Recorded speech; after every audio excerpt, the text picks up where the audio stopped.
executive session. Mr. Rowan, is there anything to report tonight? No, ma'am. With that, let's do the Pledge of Allegiance. Pledge allegiance to the flag of the United States of America and to the republic for which it stands, one nation, under God, indivisible, with liberty and justice for all. Okay, first up tonight we have presentations, I believe, from the fire department.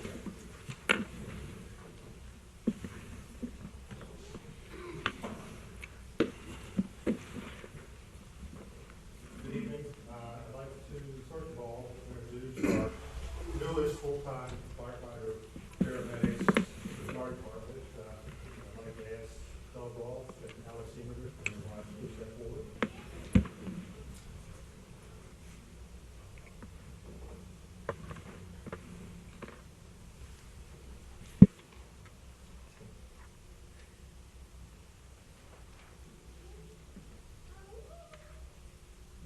Alex and Doug have worked for the fire department in a part-time capacity as firefighter paramedics since January of 2010.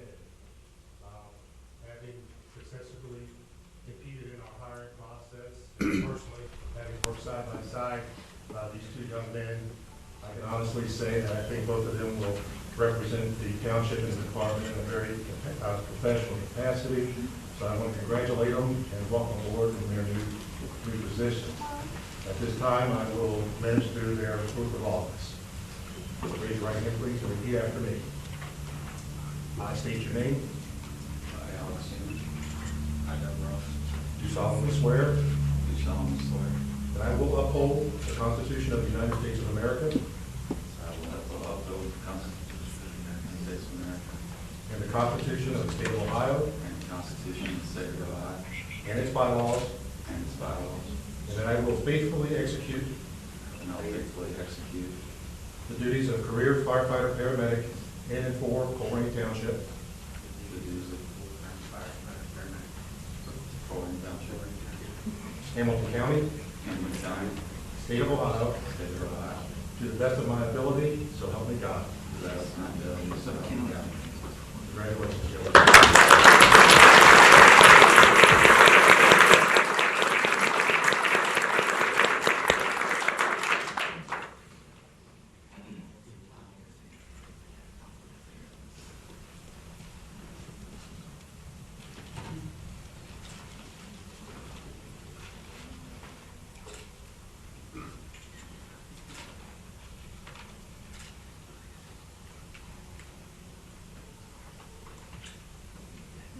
Congratulations.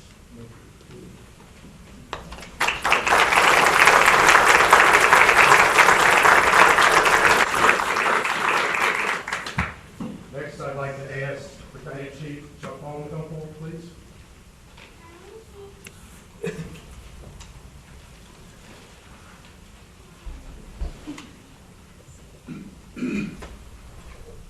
As I've stated before, people are always and will be an organization's greatest asset. Chief Palm has provided 35 years of service to the fire department and to the community. Chief Palm has followed in his footsteps of his father, who served the community and the department for many years as a firefighter and as a fire officer. In recognition of his tenure with the township, I'd like to present with him a plaque as a token of appreciation for your dedication. This much-deserved recognition is a testament to your contribution to and leadership within our fire department. Congratulations and thank you very much.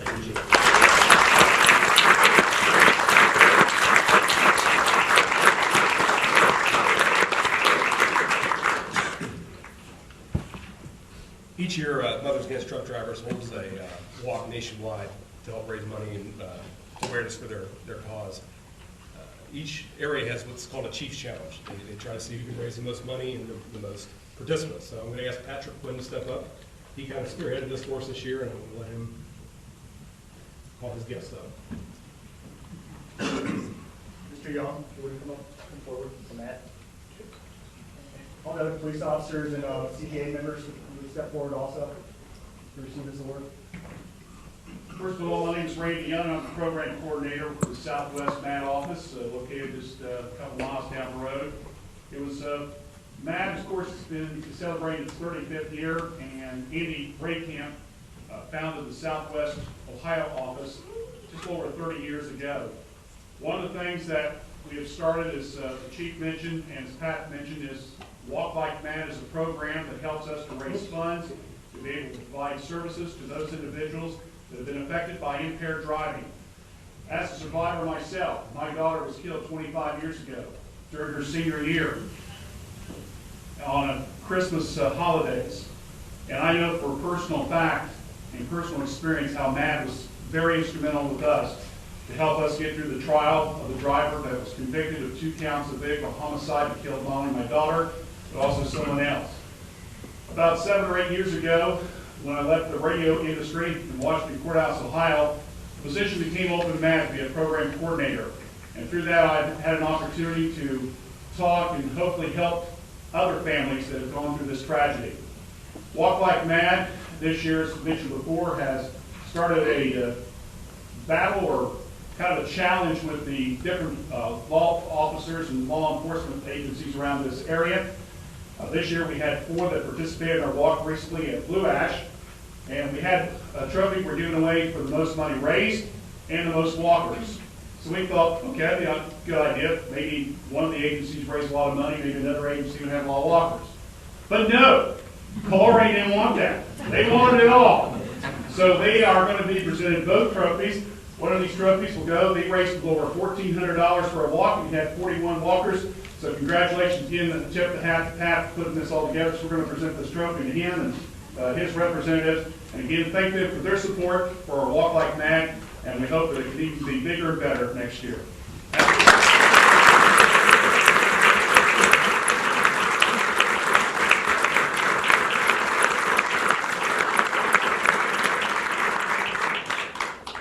We could not have received this award without our CPA. Our Citizens Police Academy helped out tremendously, having volunteers walk with us. Also, the administration had a few walkers sign up also. We've tried reaching out to the community for donations, so that way if we can contribute to MAD. It's an organization that we believe in. They have the same mission as that we do to help keep drunk drivers off the road. Thank you, Randy. Thank you.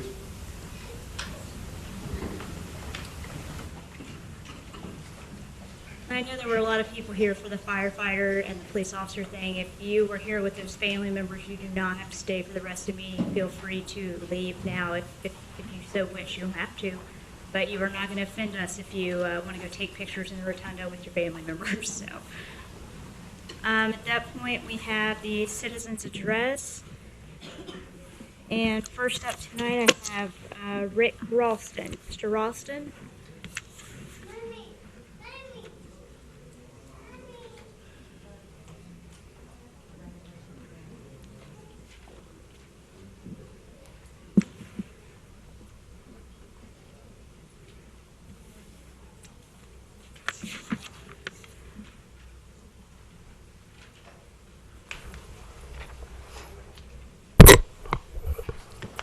My name is Rick Ralston. I am the president of Colerain Athletic Association.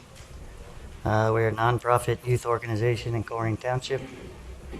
In 2015, we leased Grosbeck Park from Colerain Township with a no-cost lease if we provided all park maintenance and upgrades to the facility. As of December 31st, our lease is not going to be renewed, which we're looking to the township to discuss getting a long-term lease, which in turn I believe is saving the township because we're doing the maintenance and repairs. Currently we have 792 children in the organization. 92% of them are township residents. We've taken a lot of pride in what we've accomplished over the years, and we would like to sit down with the powers that be to try to work out some kind of agreement between both parties that would work for both of us. I know I have a the documentation I received was that you guys are discussing going back to 2014 prices on field rentals. I think that, I mean, that's a very good start. It's something that we need to look into. I think there's more things that need to be accomplished. I don't know exactly why our lease is not being renewed. And that's kind of what, you know, we're trying to get answers on. If it's something that we can set up a meeting, let me know, send me an email anytime. I'm pretty much reachable 24 hours a day, 24 hours a day. We have other options that we can't explore. We don't want to. We want to stay in Colerain Township. That's kind of our ongoing fight here. We operate off of what we bring in on registrations. If we raise our registrations, we lose kids. If we lose kids, we're not around. So we're trying our best to see what we can accomplish working with you guys. Because ultimately that's what we want to do. We are Colerain Athletic Association. We want to stay in Colerain Township. That's been a big thing of mine for years. I guess that's kind of where we're at right now. We've been around since 1976. We've been established in the community for years. We don't want to go anywhere. It's all I've got right now. Madam President, I'd be in favor of Mr. Rowan articulating in greater detail why that decision was made. And I'd even encourage you to share some of the pictures too, if you can. I'm sure there might be other folks that have signed in tonight that want to talk too. So why don't we explain that, and then we'll continue the dialogue. Absolutely. We'll give it just for a second here to come up here on the screen.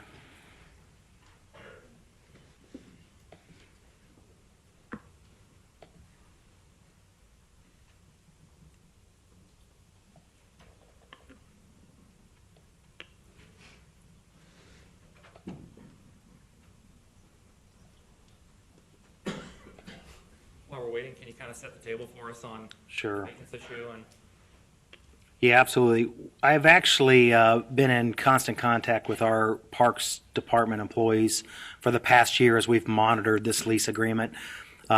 Really what precipitated the lease agreement about a year ago was a significant increase that we were facing in park fees. We were proposing a 50% increase over the rentals, and at that point in time, there was some concern as to what that was going to do to the fees that they were going to have to pass on to their participants. So Mr. Schwartzoff was here at the time, so we kind of hammered out a lease, wanted to kind of do it on a pilot basis and kind of evaluate where we were going to be at the end of the year. As a result of some of the challenges that we've had a lot of vandalism. We've had a lot of trash occur at the park, litter. Mr. Birkenhauer and I toured the facility this morning. There's trash all over the fields. Our parks workers were down there again today. I'm having some internet connections here, so I'll just kind of read through what I've got here. I'll be glad to provide this to you after the meeting. Groesbeck Park. Oh, it's okay. Great. Groesbeck Park represents 16.8 acres, and back in 2011, there were 3 brand new state-of-the-art baseball fields opened. There was a previous existing baseball field, restrooms, new playground, football field, press box, picnic shelters, etc. A lot of the funding came from the state capital grants and the nature work. So some of the challenges that we've been facing with funding over the past couple of years, we've kind of had to reevaluate how we are able to deliver our services to our community. Groesbeck Park is just one of many parks that have historically offered opportunities for baseball for our kids. As I indicated, in 2014, we were charging $250 a season for a dirt baseball field and $275 for grass. We jumped those prices in 2015 to $375 and $410 prior to entering into this lease agreement with the Colerain Athletic Association. As I indicated throughout the year, we've had concerns expressed to us by our Parks Department. The major provisions of the lease term talked about the CAA using the fields for athletic and recreational purposes. They were responsible for maintenance, repair, and care, trash collection and removal. They were supposed to report any complaints, conditions, or vandalism to the township, which to my knowledge has never happened. I've never received a call. Mr. Birkenauer's never received a call. I talked to Mr. Krebs and Mr. Bossarge, and they were not aware. We find this out from the community complaining about the graffiti and the trash in the parks. There was a no assignment and subletting clause. We received a contact from a lady looking for your phone number because they were quoted a price to sublease the facilities on a weekend. The CAA has paid the utility costs, and they were granted exclusive use of the fields for baseball purposes in lieu of not paying fees. And what has happened is we've received a number of complaints from other residents. Tall grass, weeds, litter, pavilion trash, mud all over the post, graffiti, playground full of trash, fast food bags, dirty diapers, trash cans overflowing. Very disappointed in the condition of the park. And the fact that there were no games and activity at the Colerain Park, which is really not something we expected to happen. We knew that historically the CAA had utilized more than just the Groesbeck Park. We did not expect them to take all the games away from Colerain Park and go to Groesbeck, which actually cost us a loss of revenue. We've had requests for shelter rentals at Groesbeck Park. Our staff has referred those residents to CAA because they had the lease agreement. The response we got back was they were very rude. Loss of shelter rentals we've had at Groesbeck Park, loss of parking permit revenue, and really the bottom line for us is the lack of accountability. This is one of many parks that we are responsible for. The township ultimately is responsible, and we hear the complaints from the community. And when my staff comes to me and asks me to consider bringing it back under their oversight, they felt that the park did not represent best in class, which is something we strive for every day. It was important for me to listen to them. So that came directly from the park staff. So that's what prompted me to come up with recommending that we return to the 2014 levels for rentals so that we can get kids back in not only Groesbeck Park but also Colerain Park and eliminate these complaints. That way, if I get a complaint with regards to tall grass or maintenance issues, I'm accountable for that. My staff's accountable for that. I've got all the parks under our jurisdiction. From a financial perspective, we anticipate that we could generate $945 in shelter rental, about $10,000 based on field rental in 2014. And then, of course, our maintenance costs and utility cost, we believe at least it would make a little bit of money, if not break even. So these are just a few pictures of some of what we've taken. I had several pictures sent to me over the course of the year. Here's an example of where there was actually a fire in the picnic area. You can see the graffiti on the post and litter. And there's been a lot of litter. And like I said, we toured the park this morning, and that litter still exists today. So it does not reflect the appearance that we believe is important for our community. And given the complaints that I've received from other residents and the fact that this is a park of the residents, I felt it was important that we go a different direction and bring back those 2014 rates and take back control of Groesbeck Park. The litter that's there today is from the Little Carts program, which is not included in our lease. That section of ground is not in our lease. That is their garbage. Yesterday, our team of our parks employees were called out to the Groesbeck fields to clean up the litter, and there was extensive litter that they cleaned up yesterday.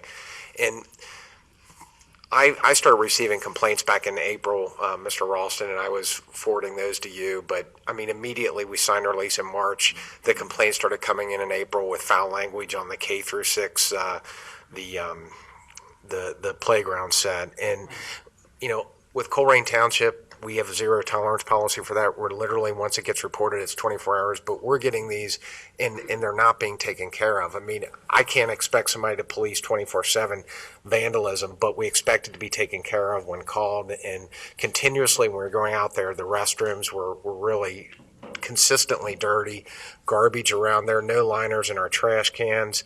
And our parks employees came to me and they told me that they were concerned that this park, if it continues under this arrangement, is going to need significant capital upgrades because it's not being maintained currently. And one of the reasons why CAA came here, it's my understanding, last year was because of the 50% plus increase, that it was going to be very difficult to sustain the programming during this time.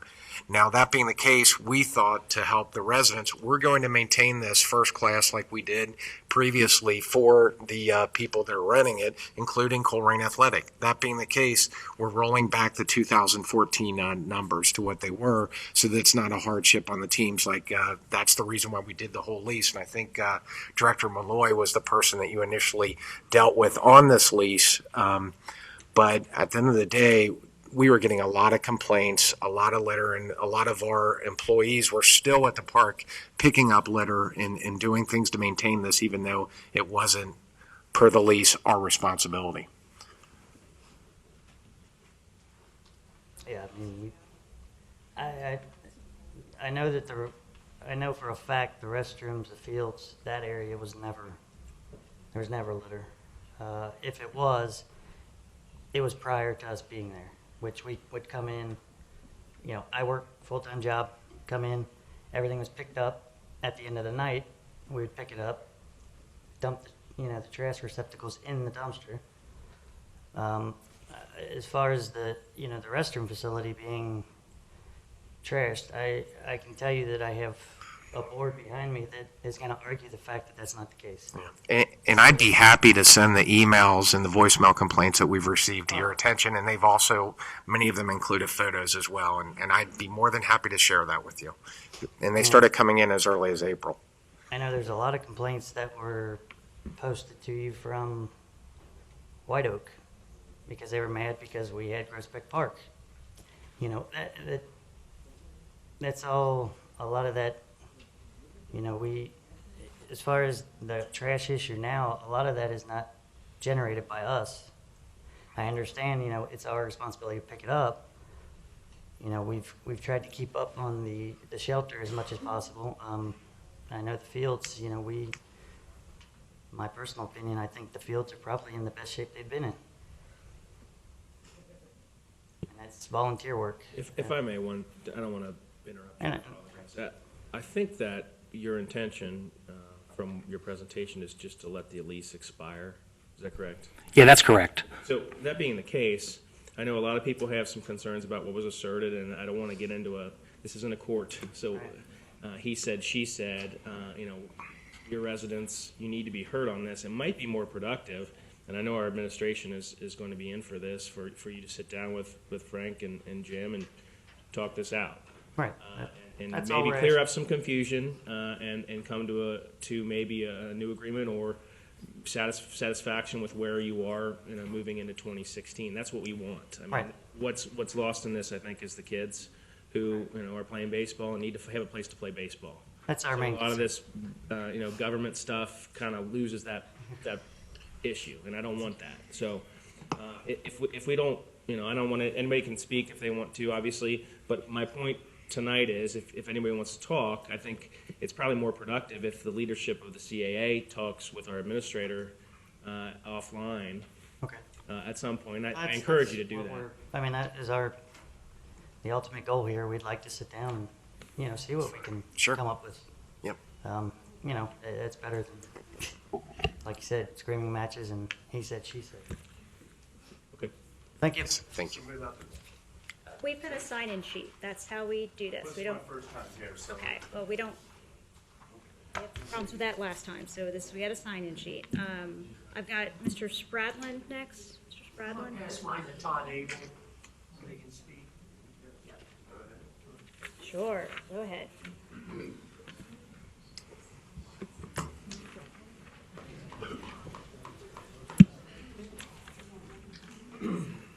My name is Todd Abel.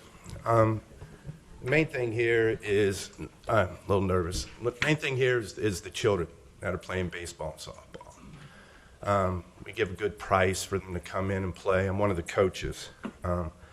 You don't play on my team if you get in trouble in school, you're sitting. You get in trouble with the law, you're sitting. You're not playing. These kids are getting good grades. I make sure of it. You know, don't take this away from them. You know, we got a lot of kids here that want to play. That's what it's all about. You don't know nothing about this cash and how much money you're going to make, how bad the trash is. You know, I'll volunteer my services. You know, you got to keep it. You know, these girls and boys, they need to play. You know, there's a lot of them. They enjoy the game. We have a lot of fun. There's never any trouble down there. You know, we can overcome this stuff. Put us on a probationary period. At least attempt that. You know, give us 90 days. Give us 120 days. And, you know, at least try something to make this work. And just coming to it and cutting it off. These kids are going to go out and do something. These guys are going to show up, pulling these kids, taking them to the police department. We don't want that. Can I interrupt just 1 second and stop? Will you stop this time for a minute? Nobody's saying you can't play at the ball fields. The whole reason this lease came into being was because we raised the rates and you guys couldn't afford the rates. We are now taking the rates back to what they We're were returning to the model of 2014. when you could afford good. it. That's good. So Why is you that can such play a in the bad thing? same, That's what I'm trying to understand. and you don't have to take care of the park now. So we can take care of our own park, make sure the standards are there, and you guys get to play at the rates you were playing at before. So I don't understand where all the No, anger and problem is what coming I don't from. understand is why are you cutting it off? And Because we've had all these complaints and problems, so we would rather maintain our own why don't we fields. try to fix it and give us time to fix the problem, putting us on a probationary period and at least saying, okay, we'll give you this much time. And if it doesn't work by then you're done. You know, all I'm asking is for, it's just a I probationary. just don't know why you guys want more complication when you could just show up and play a game. Why do you want to take care of the bathroom and the field and the trash when you could just show up there and... It's like a family, maybe. That's what it is, probably. It's Well, just a big family. Like I said to your director, I think that this conversation can be had. And Okay. administrations, you know, the board hasn't voted on any of this. We would Good. probably vote on a new lease if there was one, but you've got a receptive leadership team here that's going to listen to your concerns, and I think you'll have an adult conversation about what the best direction is for both people, both groups. Right. Well, we'll make sure we get on it. But the other part, too, when you're seeing a lot of this graffiti and stuff like that, a lot of that stuff happens at night. Nobody's around. You know that. You know, you got teenagers, even adults that are going up in that park, and they're partying and drinking their beer and leaving their trash all around.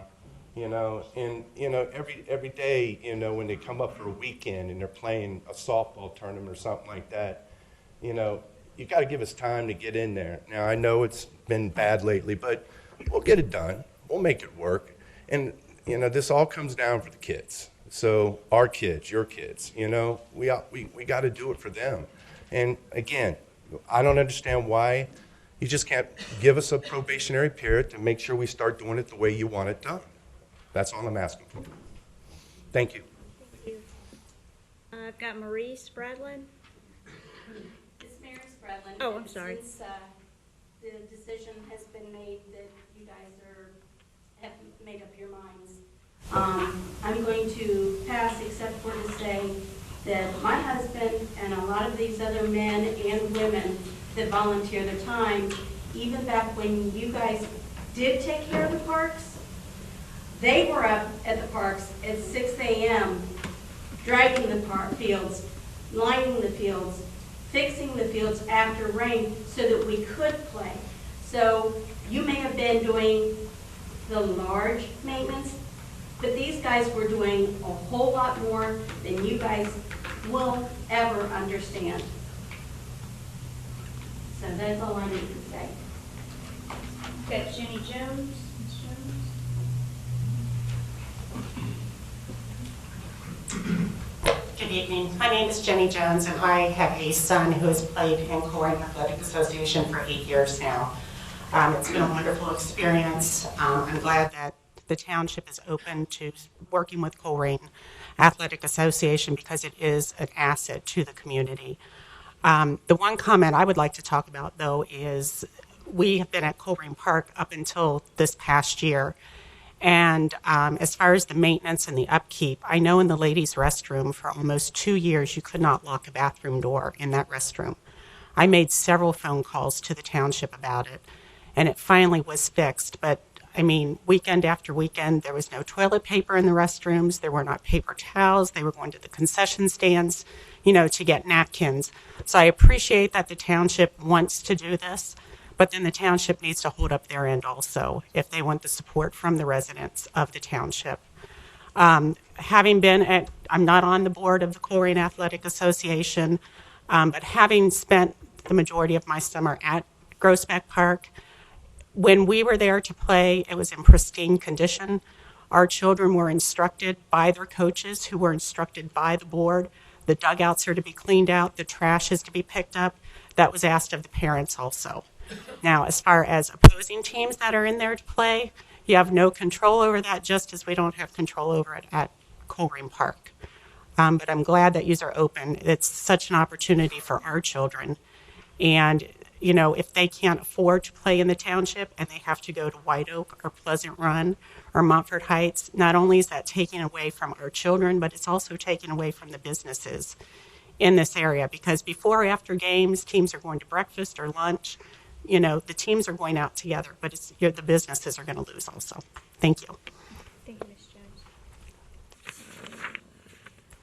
Mr. Fielday.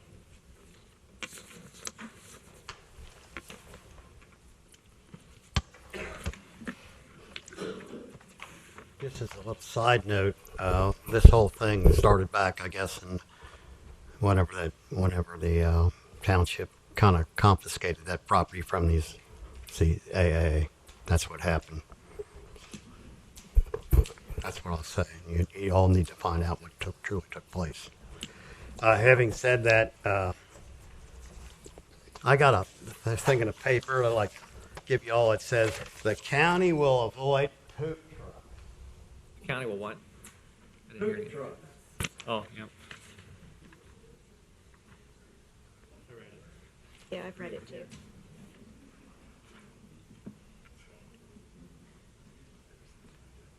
I would just suggest that maybe we write a real strong little letter to the county commissioners and let them know that we don't want more poop in Colerain Township at the Rumpke landfill.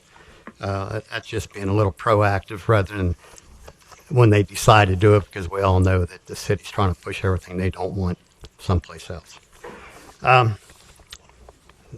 There's this thing about the levy here. I just question it. It's kind of like open-ended for the road levy. You all say about aprons, and I don't. In the past, that the township or the trust or the homeowner had to pay for the apron, and then sidewalks, the homeowner used to always have to pay for the aprons. And then it's continuing. What I don't understand why it would be continuing levy. We've got tremendous lot of debt service is going to come off here shortly, and we'll have plenty of money to take care of roads, especially if we do some good competitive bidding. I think we can take care of it. I spent 2 days driving roads. I had a copy of things that you guys said where the roads were destroyed or this, that, and the other. I think you all need to take that piece of paper that they provide, they're out of their computer, and go look at them and say the road's destroyed. Go look at it yourself. You might find out. Might educate yourself a little bit. Having said that, can you tell us anything about the fire at Rumpke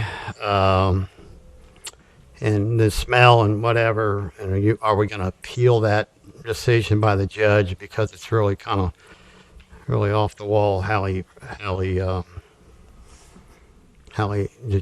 ruled? He just said, you can't even. Usually they rule that zoning constitutional. So it's what I told you way back when, Mr. Dieters, that particular judge was not going to rule in our favor. And then the other part of it, speaking about Rumpke, I would strongly urge that you talk to the county commissioners about you want Hughes Road. Don't let them close it on you. That's for damn sure. And then the other part of it is what I said about money. We've got a lot of money coming in very shortly here.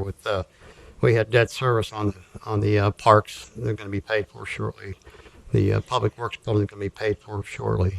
The corner up here, we borrowed the money in 2011, and here it is 6 years later, or 5 years later, and we got very little done.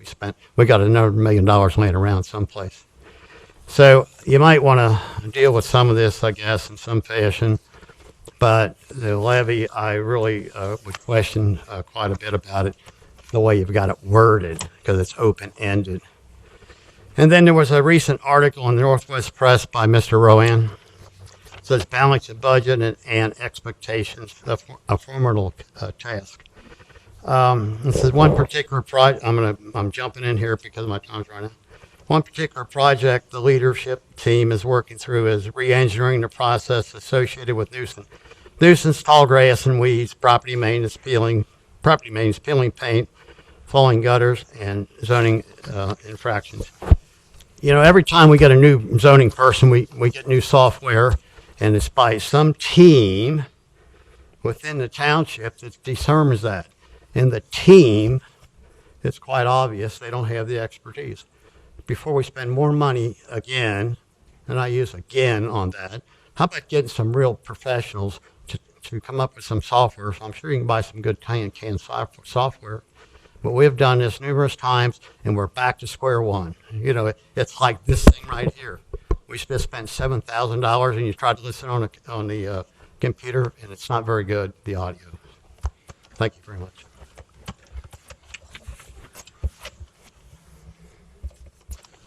No response in any way?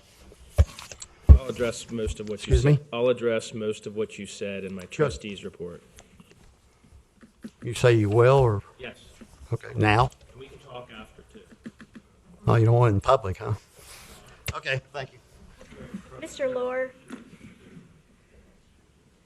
Mr. Lohr? Oh, there you are. I was gonna say, I knew I saw you somewhere.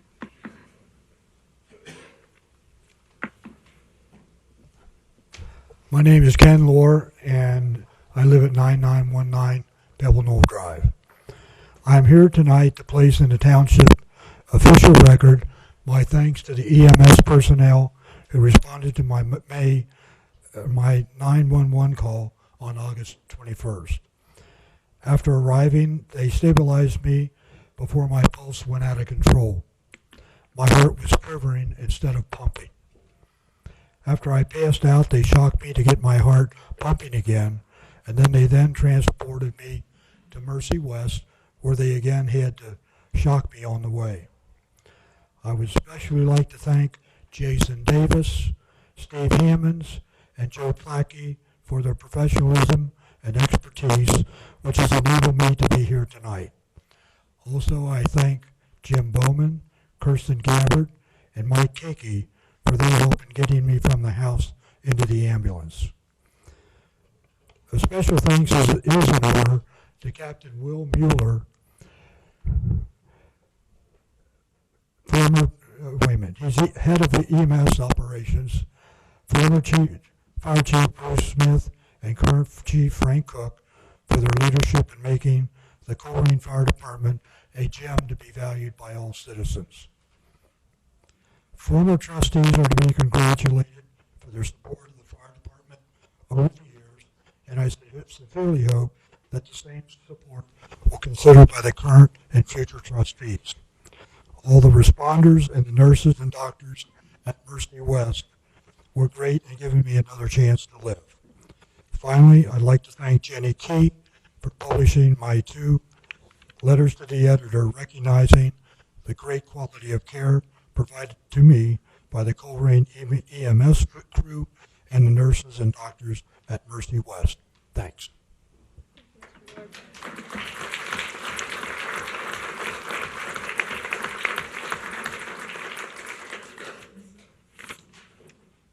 I have Mr. Is it Hindery? John Hindery?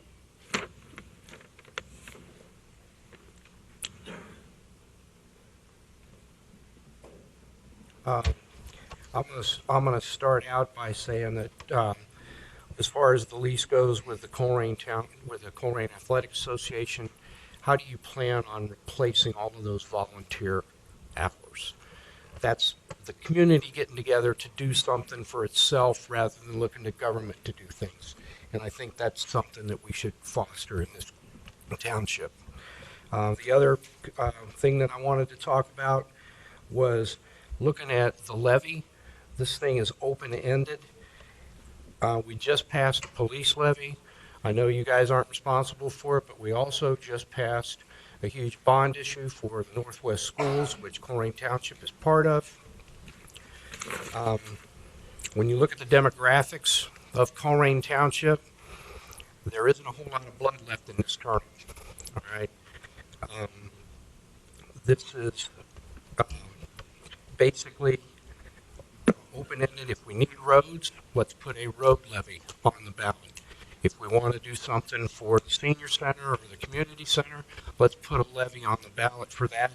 Let's not try to put everything all together because we don't know. When we look at this, there's no allocation of the levy for any of the various objectives that they have listed here. I'd just like for you to narrow the thing down. If we, like I said, if we need roads, let's look at roads.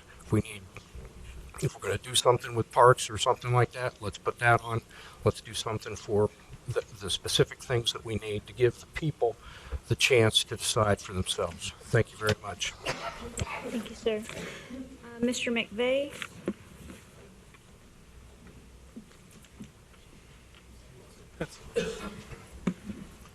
Relative to the levy, we don't need this levy for our parks or our senior center. We've got $5 or $6 million of cash now, and as Mr. Feely talked, we have more money coming available, so we don't need these funds to take care of our parks and senior center. I too think as the slush fund, the key phrase here is it's not limited to, so you can spend the money wherever you want. Hire another assistant administrator, a PR person, you go on and on. Give more money to the chamber. Give more money to the Colerain Community Center. So it's a slush fund. And I also think the timing is a bit suspect. In your document, you says only one reading. You guys have known about this for some time. For some reason, you didn't do it before the election, and here we are. You're rushing to do it. That's kind of suspect in my mind. Other people too. Our taxes are already too high. You know that.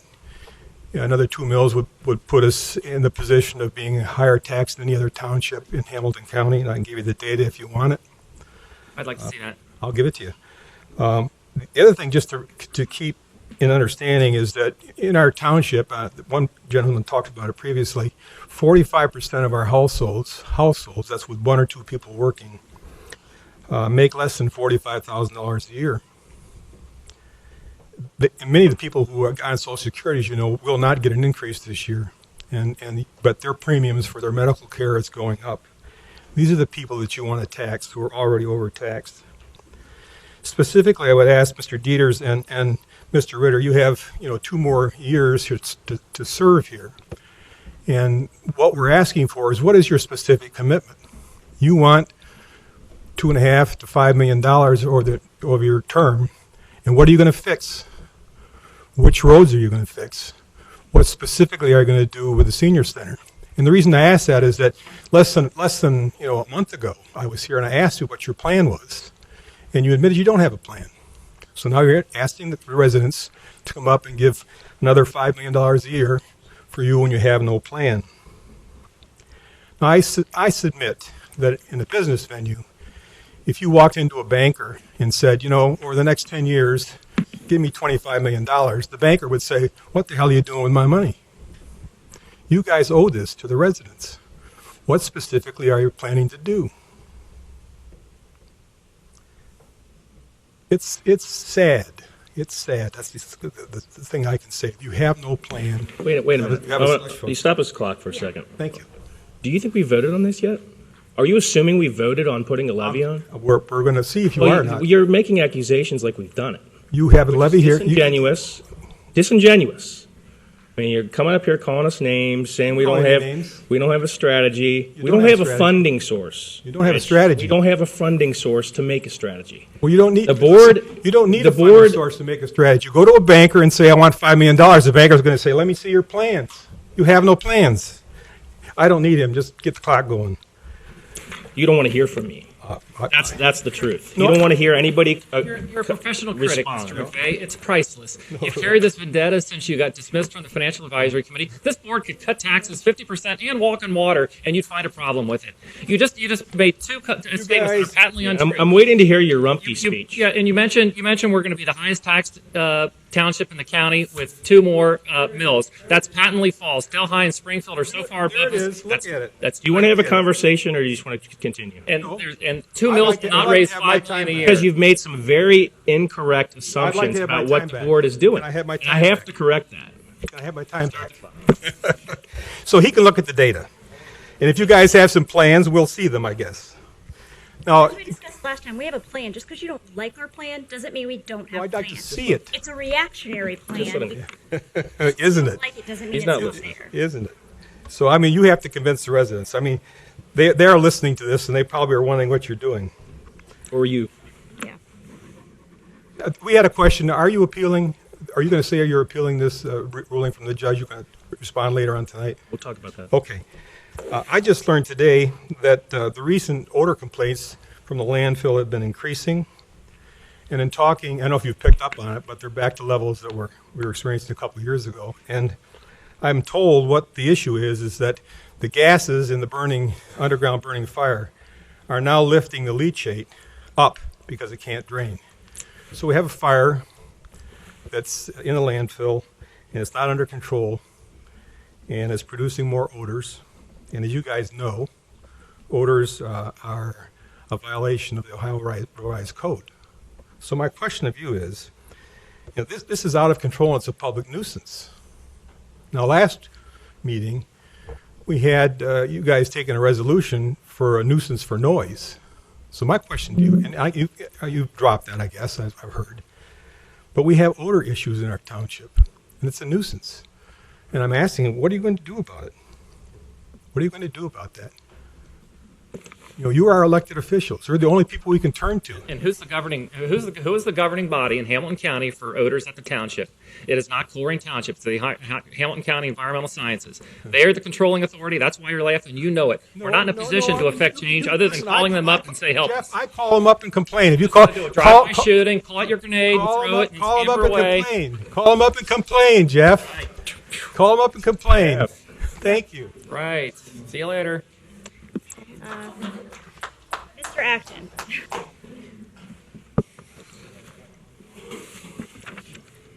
Good evening. You are the last one tonight. Okay. All right. I know you got another meeting, not you, but Jim does go to, so I'm going to be quick. But Mr. Ralston was up here, and I hate to say this, but Tim, I think you can say that Roger Krebs and I spoke today on the phone about the trash down at the Groesbeck Park. If he didn't mention it to you, I went down there after we got done up the corner here. There are 4 blue barrels that belong to the Little Cards on their football field. All 3 of them were turned over, and trash was running amok. You can't blame it on these guys back here. You got to blame it on the Little Cards organization. Tell them to get down there and clean their mess up. I called Roger and told him about it. Whether he went down there or not, I don't know. But it's laying all over the football field and all over the driveway. What I'd like to say is about the parks tonight, and I would like to say thank you to the Colerain Park and Road Association or department or whatever they're called these days for their extra effort in working in our Colerain Township parks. They're starting to look like they did in 2012, 2013, and the beginning of 2014. When our children could play baseball, basketball, and play in the playgrounds without something falling apart. Plus, our families can use the shelters for family activities and not have to worry about their kids something happening. I wish one of your employees was here tonight. She said she's going to come, but she didn't. But I want to take a special thanks to Connie Spencer, has assisted me and others in keeping the Colerain Gateway Memorial area clean. I and my fellow vets would like to say an extra thank you to Connie for doing a great, and I say great job, up at the corner the centerpiece of Colerain Township.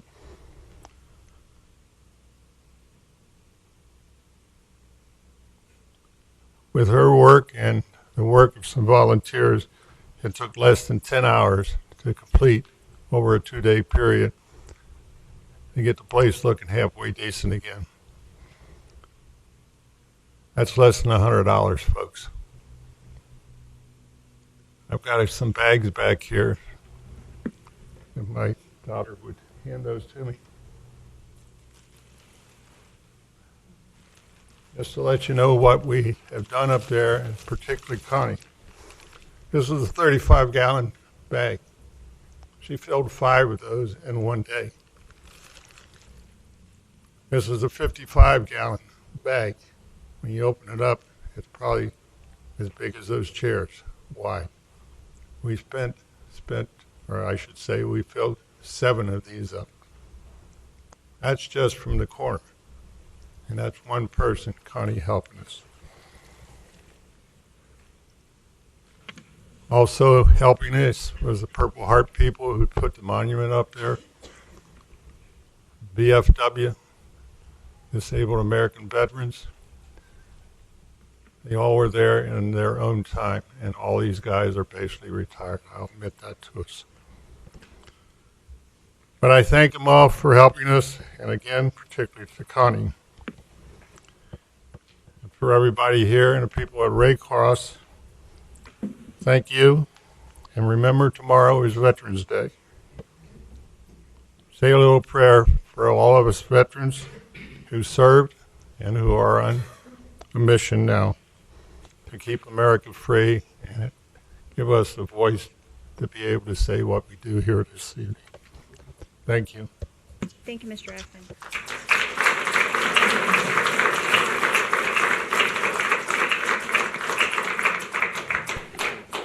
We have administrative reports.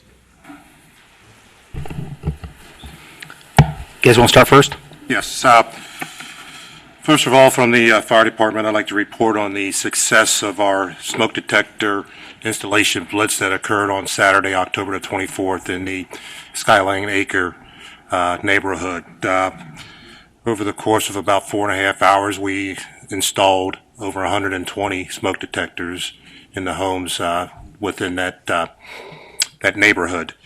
It's my hopes that in the future next year that we'll identify at least 2 other neighborhoods, at-risk neighborhoods, and conduct the same program. But the program, the Smoke Detector Blitz, was very successful in Skyline Acres. Secondly, I'd like to report on a professional achievement by Assistant Fire Chief Alan Walls. He recently successfully completed the National Fire Academy's Executive Fire Officer Program. The program is a 4-year academically challenging graduate-level program held at the Academy's campus in Emmitsburg, Maryland. Chief Walls joins 5 other incumbent employees that hold this credential. So just like to recognize Assistant Chief Walls for his accomplishment. Lastly, last Friday, we put the new Engine 26 into service down in the Groesbeck neighborhood. I happened to be down there at the station when it was put into service and actually made the first run on the truck, so I went along with the guys. Just last night, it actually pumped its first working fire last night in Northbrook, but I want to, on behalf of the men and women of the fire department, thank the board for your support of our aging fleet of fire apparatus. Thank you. Thank you. Just 2 quick items. Our next coffee with the Chiefs and with Tim is going to be at Sweetheart Cafe Friday the 20th. We're finishing our 2nd year. It's been very successful. We have about 15 or 20 people come each time. We have great conversations, so I invite anybody else who's able to come. And December 17th, we'll have our Citizens Police Academy graduation for this year's fall class. Jenna, Tim, Dan? Yes, thank you.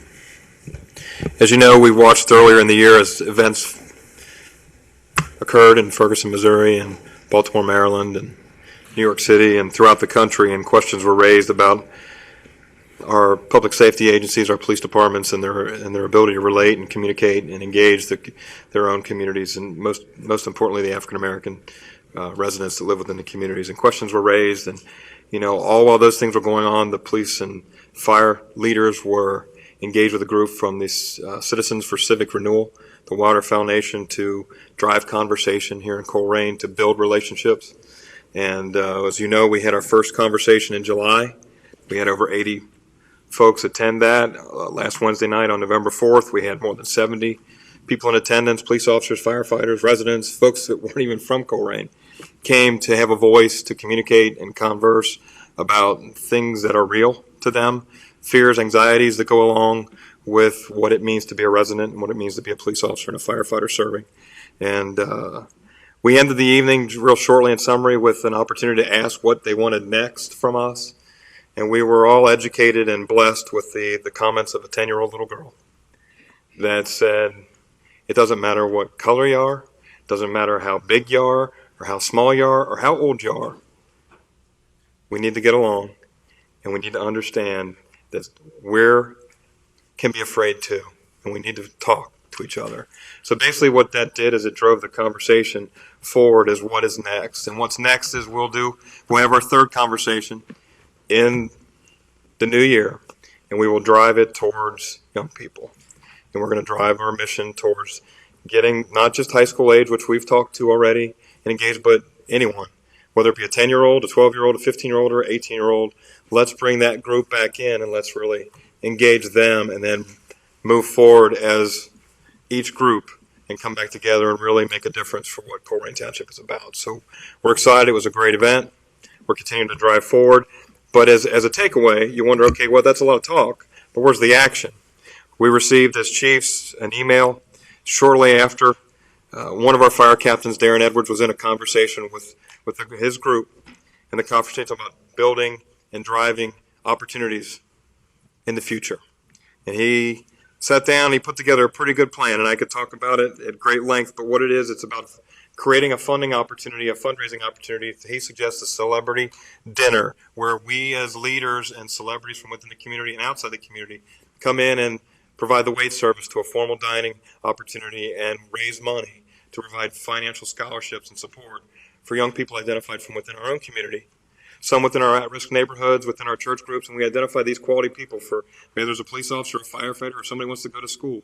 And we can raise those funds and identify scholarship opportunities for young people in Colerain Township to give them a future. So we've all agreed as chiefs that we want to stand behind and support this. We've got to figure out all the nuts and bolts. So at some point in time, we may be asking you to join us in the service to our community while we raise money for a great cause. So we're very proud of what we're working towards. It's definitely not over. As I heard by several people, this is a 300-year conversation that has never been held, and it has to be handled correctly and professionally. And it's what we've seen to this date is it gives you goosebumps to see the value and the conversation that goes on. So I commend all our firefighters, our police officers in the community for stepping out and being willing to have these conversations with us, but we're not done. So I just want to let you know and thank you for the opportunity to do that. Thank you for your leadership on this, Dan. What happened without you? Frank? Just a quick update on the bearing of utilities at Colerain and Springdale. Duke has pulled most of their lines underground within the conduit. Cincinnati Bell and Time Warner are in the process. You might see the trucks out during the day with the lines down in the under the street. We're doing everything we can to encourage them to get done with this before Black Friday. If they're not, then we may have to come back in the spring. But the biggest job is Duke's lines, and they're almost finished. I'm hoping that we can get this done in the next couple of weeks and get these telephone poles down for the bearing of utilities. Safe routes to schools, we're about 85% complete there, and I'm guessing in the next couple of weeks we'll have our sidewalk connections for safe routes to schools. And just as a reminder, that was a 100% federal funded construction project to allow kids to walk to and from school in the nice weather safely. That's all I have. Great. I have just a couple updates. I'd like to start with a fact check on a couple comments that were made tonight. First of all, the Northwest bond issue, I believe that is actually a tax cut. So the taxes will go down as a result of that. With regards to the levy proposal that's on tonight, this is one of two votes that is required should the board decide to proceed on March 8th. What precipitated the need to pass this tonight is with the early primary, we had to have time to get the actual second resolution ready to go on December 8th, should you decide to place a levy on the ballot next year. This is not something that we dreamt up overnight. Back in July, we had a focus group meeting with nearly 75 people representing a lot of different interests. There were a lot of decisions made that evening with that group, some of which included recommendations to close our parks, which I don't think is anything that we want to do if we're going to be a best-in-class community. Close our community center and take away the services from our seniors. Lease it out to other groups so that will not be available for our seniors. There was discussions about a road levy, a park levy, and a senior levy, and ultimately at the end of the night, when the votes were cast, the recommendation was seek a combination levy so that we can solve the challenges that we have with our community center, our parks, and our roads. You've heard people say tonight that we have all this money in the bank. We have a surplus in our general fund that we are keeping for a rainy day. As we know, the state legislature has already cut us $1.5 million. Who knows what the future will bring? The charge that we've had for the past 4 years is to align our budgets so that we're not spending more than we receive. And that's exactly where we are in our general fund. When our debt service is paid off in 2022, we'll have about $400,000 to $500,000 in positive revenue over expenditure. That's hardly enough to address the public infrastructure programs or problems that we have. So I look forward to the conversation going forward, whether we pass a levy to go on in March or whether we defer that into later in 2016 or even beyond, or whether we decide to invest in some of the surplus that we have to allow our roads to be repaired over the next couple of years. It was asked, why a continuing levy? Well, had we passed a continuing levy before, we would not be faced with this today, because in 2001, when the road levy went down, we lost our funding source for our roads. So since 2001, the only road resurfacing of any significance that has been done is with general fund money that was cut in 2011. So we need to find a solution. Right now, we're about $10 million behind on what it takes to bring our roads to a condition where we can be on the positive upswing. With regards to a strategy, we have a plan. It's a reactionary plan. It's not something I'm very proud of. By the time, if I come before you next month and recommend a levy to go on in March, you will have a plan. You will have a specific plan on how we're going to address this.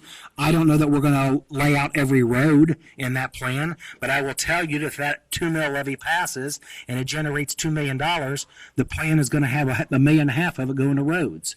And these are going to be the various criteria and methodology that we're going to apply in deciding what roads get improved first.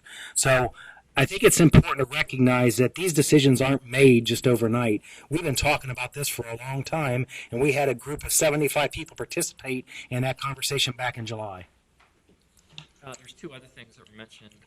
You addressed one. So in your professional estimation, 2 mills generates how much per year? Just over $2 million a year. Somebody else said 5, so I believe the 2. Debt retirement timing. Somebody else said debt was about to retire, and we were going to have this influx of cash there. The majority of our debt is not going to expire until 2020.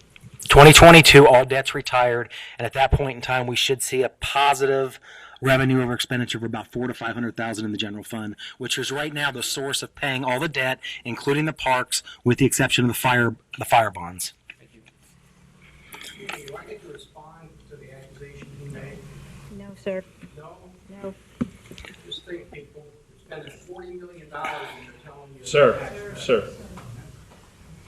So this evening at 7 o'clock, and we're running late, sorry, Doug Michael, but the Financial Advisory Committee will be meeting downstairs, and this initial resolution will be presented to them for consideration, and we will, if we choose to recommend to you for the March ballot, that second resolution would be presented in December. This first resolution will be sent to the county auditor if it's passed this evening, so they can actually tell us the estimated revenue that will be generated from the 2 mill levy. The last thing I want to mention on the subject of levy is we told people last fall when we had the JEDC on the ballot, this was a vehicle to avoid the property tax levy. And I respect their decision. They voted it down. And we warned the people at the time that this was the only avenue left at that point. So they put the money in. Agreed. And with that, we're going to move on And to... also the Chamber of Commerce, that you give all the money up here, but they're the ones that killed it. Thank you. Okay, and we're going to move on to the trustees report. I'll go first. First up, changing gears slightly, I have a proclamation here recognizing Veterans Day, which we all know is tomorrow, and I hope that, as Mr. Acton stated, that you take the time to thank someone that has either served our nation in the past or is currently serving. And our proclamation reads that, be it proclaimed by the Township Trustees of Colerain Township that whereas we are pleased and honored that Colerain Township Board of Trustees has joined together again this year to pay tribute on this day to the dedicated veterans who have served this great nation with such distinction, both in times of peace and in war, and whereas our community has a continuing sense of gratitude to those who have given so much in the defense of the freedoms which we all continue to enjoy, and whereas Americans have an abiding faith in the ideals and strengths on which our great nation was founded in our democratic process, and in the men and women of the armed forces who have served our country so well, and whereas in honor of these dedicated men and women, we pledge our continued defense of our nation so that our sacrifice will stand before the entire world as a tribute to the spirit and determination of a people dedicated to the principles of freedom and democracy. And whereas on this patriotic occasion, let us all commit ourselves to the great need of fostering a spirit of rededication to the ideals that have served as the foundation of this great country, one nation, under God, indivisible, with liberty and justice for all. Now, therefore, the Colerain Township Trustees do hereby proclaim Wednesday, November 11th, 2015, as Honor Our Veterans Day in Colerain Township, and urge all citizens to honor our veterans and rededicate themselves to the preservation of our liberties under the Constitution.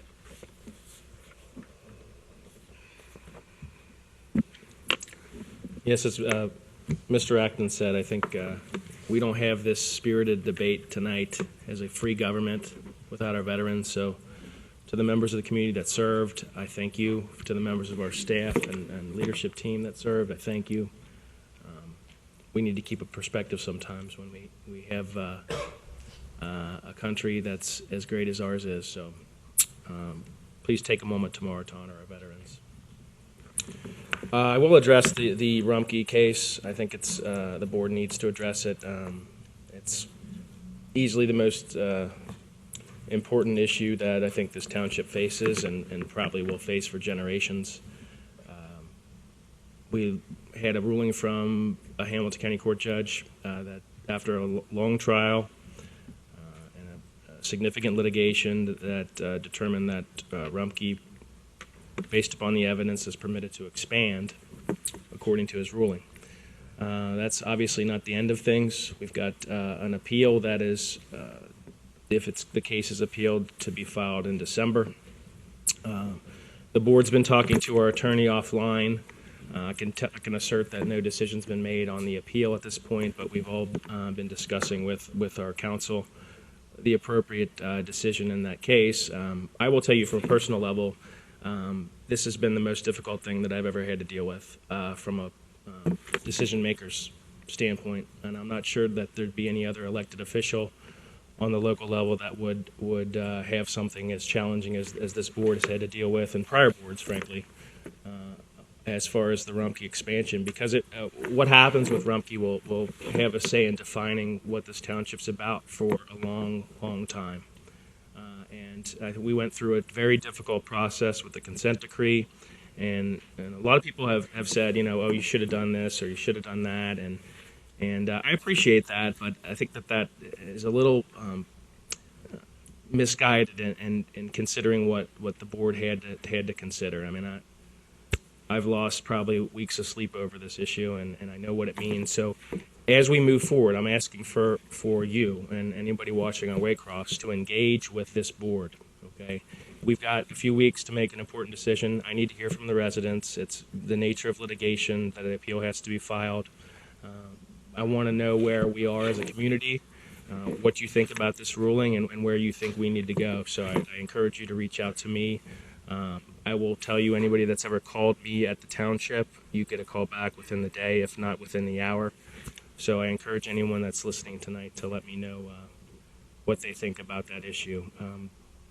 I will tell, Mr. Fiedley left the room, I will tell you that I have talked to the county commissioners about the shipment of human waste to, I try to laugh about it, but it's what we've become a little bit. The incinerator being being out of service and the need to possibly ship human waste. That is, according to the board, that's not going to happen. I'm not sure if that's anybody else's concern other than Mr. Fiedelday, but I can assert that. I think that's all I have tonight. I really hope that everybody takes some time to think about what the future of this township holds with respect to this landfill and is willing to engage your representatives with what you think is the appropriate decision there. Thanks. For my part, I just have one thing tonight. A resident named Mike Steiritz phoned me this week with his concern about the intersection of Livingston and Blue Rock. I believe there was an accident there recently, and this is an intersection that we've also had problems with over the years during my tenure on the board, and he's asked us to consider a stop sign there, and I told him that that was a county road, and it's the decision of the county engineer. So, Mr. Birkenauer, I would ask you to reach out to Ted Hubbard if you don't mind, and you bring me in if you want. If you want to schedule some time, we can do a teleconference if you wish, and I'd like to talk through the issue with him and discuss the feasibility. I think it has merit, and but I want to hear what his professional opinion is, and we'll go from there. And I'll get back to Mr. Steiritz accordingly. That's all I had. Thank you. New business, the Public Safety Department. Okay, the fire department has two action items for the board to consider this evening. The first one, a request authorization for a change of pay status for Zach Hardesty from firefighter paramedic to firefighter paramedic fire apparatus operator classification at a new pay rate of $16.98 an hour effective Sunday, November 22nd, 2015. So moved. Second. Mr. Bitter? Aye. Ms. Reinhardt? Aye. Mr. Peters? Aye. Secondly, request authorization to hire the following two career firefighter EMT paramedic candidates to fill one vacant position and one in accordance with the Career Firefighters Contractual Memorandum of Understanding. Ryan Voles and Lindsay Zapola. Each candidate is currently employed part-time with the department. The annual salary for each hire according to the MOU is $43,907.76 per year. This will be effective Sunday, December 6, 2015, with a one-year probationary period and contingent upon successful completion of all applicable pre-employment testing and procedures. Motion approved. Second. Aye. Ms. Reinhardt? Aye. Mr. Bitter? Aye. Thank you very much. Good evening. A couple items. Respectfully request the board's approval to appoint Kevin Boyle to the position of Reserve Police Officer. Kevin is a 27-year-old combat veteran of the United States Marine Corps and is currently employed as a contractor with American Patriot Contracting. Kevin is a married father of a 3-year-old and a 1-year-old daughter, and he's currently in the Butler Tech Police Academy where he's scheduled to graduate later this month. If approved and contingent upon his successful completion of the police academy and his medical and psychological evaluations, Kevin's appointment would be effective on December 1st, 2015. As with all our reserve officers, Kevin would not receive a salary for his service, but would be eligible for the $15 per hour rate worked at Northgate Mall as part of our agreement with the Tabani Group. So moved. Second. Mr. Peters? Aye. Ms. Reinhardt? Aye. Mr. Bitter? Aye. Request the board's approval to appoint Nick Robers to the position of Reserve Police Officer. Nick and his wife, along with their 10-year-old son and 1-year-old daughter, are Township residents, and he's currently employed with the Hamilton Township Police Department. He is a 2003 graduate of Northwest High School and a 2006 graduate of Butler Tech Police Academy. If approved, Nick also would receive no salary, but would be eligible for the $15 hour rate at Northgate Mall, and his appointment would be effective November 11th, 2015. So moved. Second. Mr. Peters? Aye. Ms. Reinhardt? Aye. Mr. Bitter? Aye. Respectfully request the board's approval to accept a $250 donation from the Colerain Township Historical Society. So moved. Second. Mr. Peters? Aye. Ms. Reinhardt? Aye. Mr. Bitter? Aye. And finally, requesting the board's permission to accept a $500 grant from the Ohio Township Association Risk Management Authority for the purchase of water rescue gear for each police cruiser. This gear allows our police officers the capability to provide life-saving measures along the river until we're able to have the fire department get out there and do the professional job. I think we talked to our officers. Each one of them know they would jump in the river if they had to save somebody's life. This gives them an option to keep from doing that and still provide some service. So it was great to have that grant. We have the purchase already made, and those items will be placed in the cars tomorrow. So moved. Second. Mr. Peters? Aye. Ms. Reinhardt? Aye. Mr. Bitter? Aye. That's all. Thank you. Public Services. Good evening. I have two items tonight. The first, request approval of resolution declaring nuisance and ordering abatement. So moved. Second. Mr. Dieters. Aye. Ms. Reinhardt. Aye. Mr. Ritter. Aye. Okay. Next, I, losing my voice, request approval of resolution to allow a fee to be charged for snow removal on dedicated but unaccepted streets. So moved. Second. Mr. Dieters. Aye. Ms. Reinhardt. Aye. Mr. Ritter. Aye. Zoning? Zoning has one item. Request the approval of a resolution declaring and extending a moratorium on alternative financial providers until January 31st, 2016, and declaring an emergency. So moved. Second. Mr. Dieters. Aye. Ms. Reinhardt. Aye. Mr. Ritter. Aye. Administration? Ms. Reinhardt, members of the board, I have two items tonight. The first one is approval of supplemental appropriations. I'm proposing an actual decline of $6,500, $6,517. I'd like to point out two items. Had it not been for these two items, you'd have saw a much more significant decline in temporary appropriations. We typically go through an exercise this type of year where we actually meet with our department heads, we evaluate where the budget is, and if there's any opportunity to extract money out of the budget and let that roll to the bottom line. That's what we do in this exercise. Since the time of the last appropriation resolution, we've actually received your permission to purchase a second pumper, and that purchase order, I think, was about $500,000 roughly. So even though the appropriations are increasing in the fire department by $161,300, it's important to note that that includes the additional $500,000 pumper that wasn't previously expected this year. In addition, we're doing a remount on a squad chassis out of the EMS fund at an increased cost of $80,538. So I'd like to recommend the revised supplemental appropriations as presented. So moved. Second. Mr. Dieters. Aye. Ms. Reinhardt. Aye. Mr. Ritter. Aye. Here's the resolution, please. Next item I have is to approve the resolution of necessity for levying a tax exceeding the 10 mil limitation for current expenses of the township. As I indicated previously, this is just the first resolution necessary. This does not commit the board to go on the ballot. Motion to approve. I'll second and I'll state rather clearly that I think this is our duty as a government to look at this option. I don't think there's any commitment from anybody on the board as to whether or not this is an appropriate step. I think that if you've paid any attention to this board over the last 8 years, there's a last resort consideration with levies, and I'm not sure we're there yet. So I look forward to the conversation, and I think it's a great option to consider, and I think any good government will have the conversation, and that's what's going to happen at the next meeting. Well said, Mr. Dieters. I agree. Everything we've done in my tenure, or everything I've done over the last 10 years, has been to try to keep our taxes as low as possible. Don't take my word for it, just look at the record. And so, again, you go through the chronology of events with, the failure of the levy renewal in 2001, the fact we're a community of 42 square miles, 60,000 people. All the benchmarking data that we've looked at would suggest that our roads are highly underfunded compared to peer townships and peer cities.